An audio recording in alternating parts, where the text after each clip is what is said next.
Never procrastinate again. That's not just a promise, it's exactly what you'll achieve by the end of this video using simple psychological tricks that actually work. We've all been there, that important task staring you in the face, but somehow you end up scrolling social media or reorganizing your desk for the third time today. Procrastination isn't just laziness, it's your brain's way of protecting you from discomfort. But here's the thing. Understanding why we procrastinate is the first step to beating it. Your brain is wired to seek immediate pleasure and avoid pain. When a task feels overwhelming, boring, or difficult, your brain literally treats it as a threat. This triggers your fight or flight response, and since you can't exactly fight your homework or run away from your presentation, you freeze. And that's procrastination. But once you understand this, you can use specific psychological tricks to outsmart your own brain. Let me show you the 5 most powerful techniques. Trick number 1, the 2-minute rule. If something takes less than 2 minutes, do it immediately. No exceptions, no, I'll do it later. This isn't just about small tasks, it's about building momentum. When you complete these micro tasks instantly, you're training your brain to associate action with reward. Each completed task, no matter how small, releases dopamine. This creates a positive feedback loop that makes starting bigger tasks feel less threatening. Trick number 2, the Swiss cheese method. Instead of trying to complete an entire project, you poke holes in it by doing random small pieces. Have a report to write? Don't start with the introduction. Create the document, add your name, research one fact, write one random paragraph. You're Swiss cheesing the project. What happens is magical. Once you start poking holes, the project stops feeling like an impossible mountain and starts feeling like a puzzle you're already solving. Trick number 3, the Pomodoro technique with a twist. Work for 25 minutes, then take a 5-minute break. But here's the secret most people miss. During those 25 minutes, you're not allowed to do the task perfectly. You're only allowed to do it badly. This removes the pressure that causes procrastination. Give yourself permission to write a terrible first draft. Create an ugly prototype or practice poorly. You can always improve it later, but you can't improve something that doesn't exist. Trick number 4, the if-then strategy. This is about creating automatic responses to procrastination triggers before they happen. If I feel like checking my phone, then I'll do 5 push-ups first. If I want to watch Netflix, then I'll work on my project for 10 minutes first. You're not denying yourself the distraction. You're just adding a productive step first. Often, after that step, you won't even want the distraction anymore.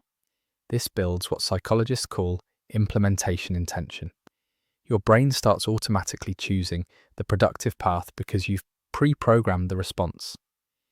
Trick number 5, identity-based motivation. Instead of focusing on what you want to achieve, focus on who you want to become. Don't say, I need to write this report. Say, I am a writer who writes. Don't say, I should exercise. Say, I am an athlete who trains. When you procrastinate, you're not just avoiding a task. You're acting against your identity. This creates psychological discomfort that motivates action. Now, let's talk about the biggest mistakes people make when trying to beat procrastination. The first mistake is trying to eliminate it completely. Procrastination is human. The goal isn't to never procrastinate. It's to procrastinate less and recover faster when you do.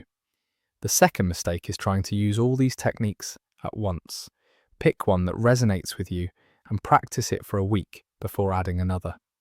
Master one technique deeply rather than dabbling in many. Your brain needs time to form new neural pathways, and that happens through repetition, not variety. Here's an advanced tip. Schedule your procrastination. Give yourself permission to procrastinate for 30 minutes at 3 p.m. every day. This sounds counterintuitive, but it works because it removes the guilt and anxiety that often make procrastination worse. You're not failing, you're taking a scheduled break. When your procrastination time is up, you transition back to work without the emotional baggage. You've satisfied the urge without derailing your entire day. Another advanced strategy is environmental design. Make starting easier than not starting. Put your workout clothes next to your bed. Keep a water bottle on your desk. Open your laptop to the exact document you need to work on. Every small friction you remove makes action more likely. Conversely, make distractions harder to access. Log out of social media. Put your phone in another room. Add friction to the behaviors you want to avoid. Consider the power of accountability. Tell someone about your goal and ask them to check in with you. We're more likely to follow through when others are watching. Finally, celebrate your wins, especially the small ones. Sent that email? Celebrate. Worked for 10 minutes? Celebrate. Your brain needs to associate productivity with positive emotions. Remember, beating procrastination isn't about willpower. It's about understanding psychology and designing systems that make success inevitable. Start with the 2-minute rule today. Right now, before you watch another video, do one small thing you've been putting off. That small action will create momentum, and momentum is the enemy of procrastination. Once you start moving, staying in motion becomes easier than stopping. 6 months from now, you'll look back and realize this was the moment you stopped being someone who procrastinates and became someone who takes action. The techniques work, but only if you use them. Your future self is counting on the decision you make right now. So what's it going to be? Are you going to procrastinate on beating procrastination? Or are you going to take that first small step and never look back?